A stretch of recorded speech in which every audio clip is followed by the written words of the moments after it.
ஹரிரயா கொண்டாட்டத்திற்காக சொந்த ஊர்களுக்கு திரும்பும் வாகனங்களின் எண்ணிக்கை அதிகரித்ததை தொடர்ந்து நோன்பு திறந்த பிறகு நாடு முழுவதும் உள்ள முக்கிய நெடுஞ்சாலைகளில் போக்குவரத்து நெரிசல் மோசமடைந்தது.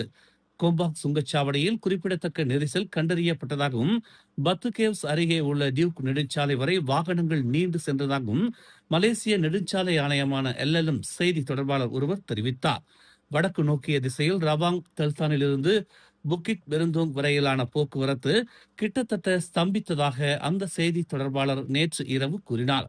வடக்கு நோக்கிய பாதையில் சுங்கை புவாயா முதல் புக்கிட் பெருந்தோங் வரை கிலோமீட்டர் 429.7 ஏற்பட்ட ஒரு விபத்தும் இந்த நெரிசலுக்கு காரணம் என்றும் அது அவசர கால பாதையை தடுத்ததாகவும் அந்த செய்தி தொடர்பாளர் மேலும் கூறினார்.